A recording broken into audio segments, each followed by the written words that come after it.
The man responsible for destroying many black liberation and equality movements in the U.S. was allegedly mixed race himself. In 1950, at 10 years old, Mildred Millie McGhee says after a class discussion about J. Edgar Hoover, she hurried home to ask her grandfather if the notable FBI director was connected to the Hoover plantation in Mississippi, the one her relatives were enslaved on. He responded, "That old goat is my second cousin."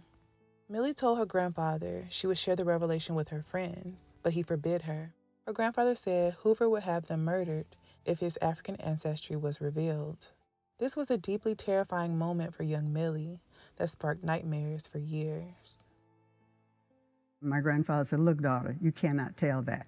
If you do, our whole family will be burned as we slept." It was the most frightening thing for 10 years old to hear. As an adult, Millie's curiosity outgrew her fear, and she began intently researching to find the truth. Genealogist George Ott of Heritage Consulting in Salt Lake City, Utah, used census records, burial sites, and family documents from the black and white Hoover side to verify most of Millie's family's oral history. He also conducted the research for Alex Haley's roots and reportedly said Millie's family's oral history matched even more closely than Haley's. Genealogist and historian Lucius Bowser and Julianne Burke assisted in the genealogical research. Oral history is vital in the African American community, considering records weren't kept of enslaved Africans since they were considered as mere property. There were usually no names listed on plantation owners' property records, no birth certificates or records of marriage since it was illegal for enslaved people to wed. It was important to pass down the history of their families orally, but for some families, the fear, violence, and shame of the past was so unbearable that they went silent, laying their family history permanently to rest. According to Millie's family's oral history, the story begins in Africa with a 15-year-old girl. She was kidnapped from her home and somehow survived the horrifying voyage to America, just to be introduced to a different kind of horror: slavery. Felix Allen, a plantation owner, bought her, stripped the teenager of her African identity, and named her Sarah Allen. He would eventually rape Sarah, a practice slave owners called bedwarming.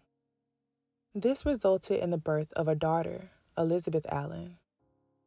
Felix would later rape his own daughter, and she also birthed a baby girl, naming her Emily. Forced incest and rape were commonplace during slavery. Felix Allen permitted another plantation owner, William Hoover, to sexually assault Elizabeth, impregnating her with a son that was named John T. Hoover. According to Millie's family's oral history, William Hoover decided to buy her and their son John T., but not Emily. Millie's family says it was because she was not his child. William Hoover's desire was to marry Elizabeth. Enslaved Africans were not only forbidden to marry one another, but those of European descent as well. So William moved them to the D.C. area where no one knew them. They married, and from that day forward, Elizabeth identified as a white woman. Many mixed-race people chose to identify as white only in a phenomenon called passing. They did so to escape the racial violence people of African ancestry faced in this country, allowing them to receive an education, considering it was illegal for enslaved people to even learn how to read.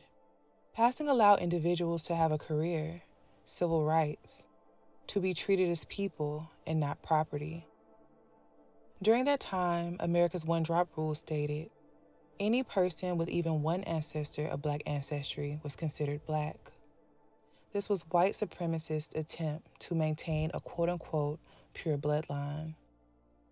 This legal principle was a failure, considering hundreds of thousands of people with African ancestry passed for white.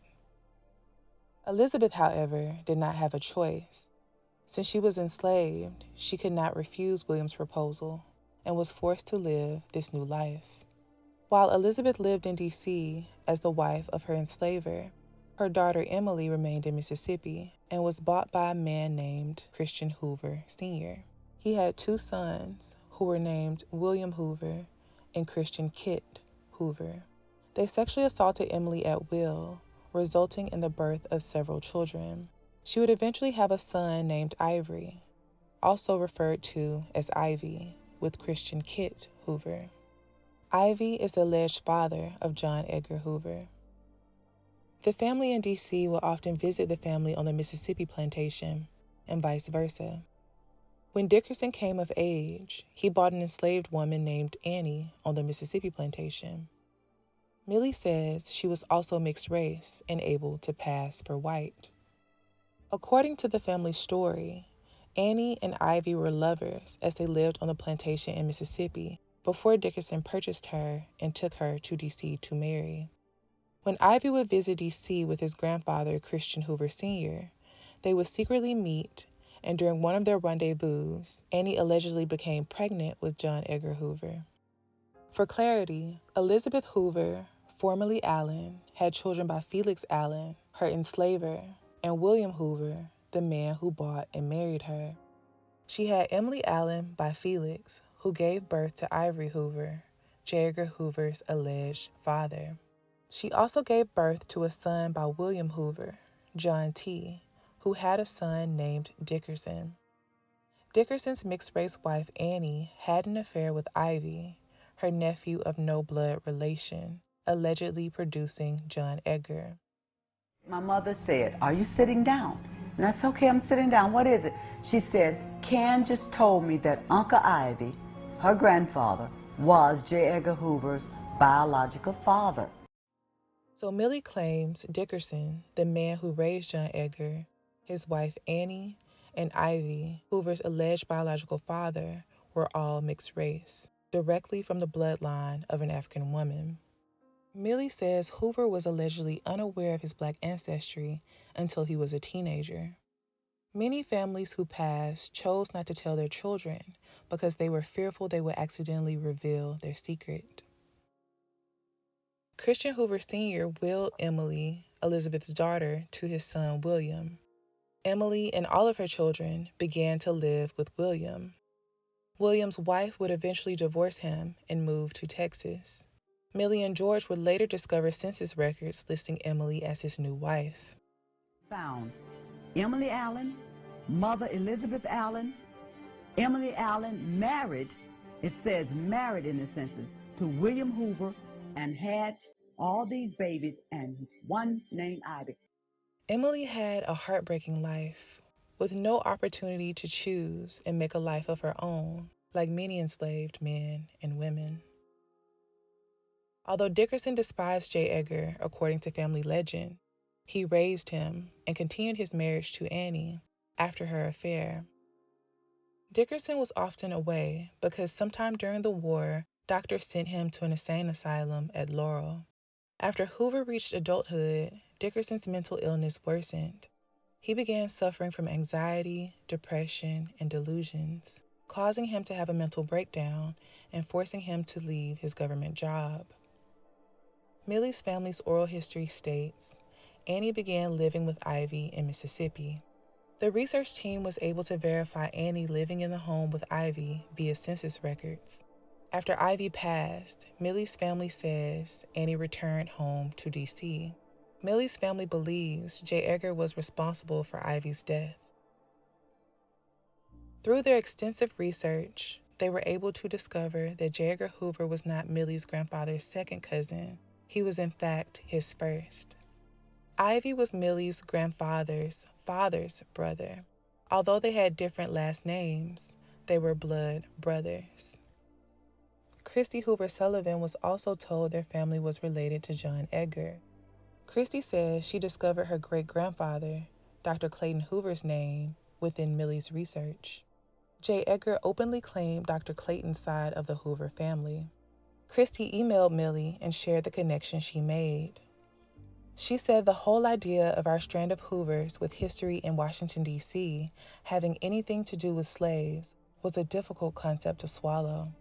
But after reviewing the countless documents and traveling to the Mississippi graveyards and courthouses alongside Millie, she had no doubt Millie's family was related to John Edgar, just like hers.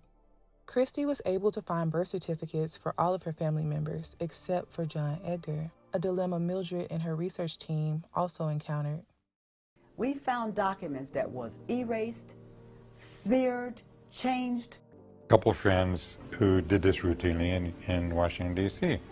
They checked applicants. I talked to one of them one time, and he said, you know, just for the fun of it, I tried to find Hoover's birth record, and there's something wrong with it. And I said, oh? I said, yeah, I thought you'd be able to go all the way back to Europe with his record. No. And he was telling me about it. And he found some rather strange things, like there were some things that were erased, dates were changed, and the filings. And I thought, that's weird. So when I talked to my mother and I asked her, does a man named J. Edgar Hoover ring a bell to you? And she was like, shh, shh, you can't tell that. You can't tell. There's two murders. And I'm trying to follow her. What has the two murders got to do with Big Daddy telling me this old goat was his second cousin? But Big Daddy also told me we could all be killed as we sleep. And I'm thinking, well, I didn't tell it. All these years I didn't tell it. So why is two murders? Who was murdered? It was J. Edgar Hoover's half-sister, who was 31 years old, had 5 children, and a husband. She was murdered. And his father, my Uncle Ivy, was 58 years old, and he was murdered because they decided that at that time in life, he should have owned up to who he was. Millie's family believes J. Edgar was responsible for the murder of his biological father, Ivy, and his half-sister, Mazzola. They both died under mysterious circumstances, and Millie's research team encountered issues locating their death certificates. When they were finally able to track them down, no cause of death was listed. For decades, as he worked for the FBI, there was chatter concerning his genetic makeup. Hoover was well aware of the gossip circulating. Writer Gore Vidal, who grew up in D.C. in the 1930s, once stated in an interview, "It was always said in my family that Hoover was mulatto and that he came from a family that passed." Author Anthony Summers wrote in his book, Official and Confidential, in some communities in the East, it was generally believed that Hoover had Black roots and was even referred to as a soul brother.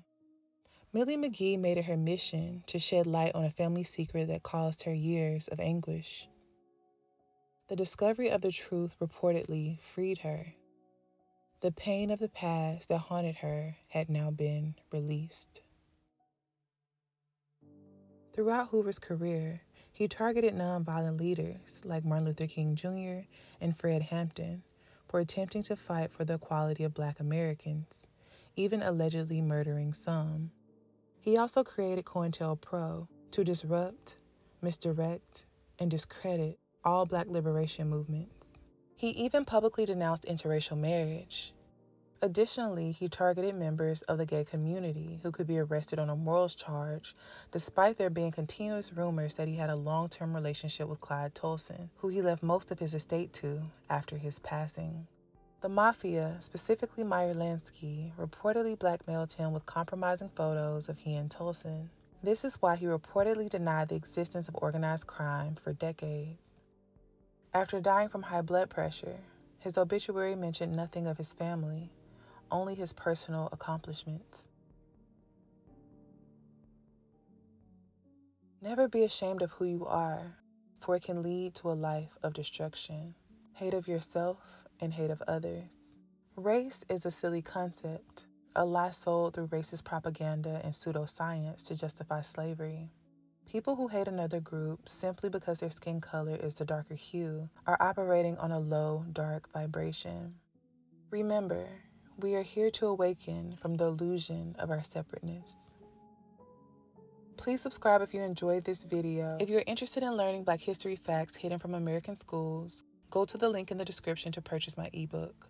It's written on a 7th grade reading level for children and adults. And also support my Patreon for exclusive mini documentaries like this.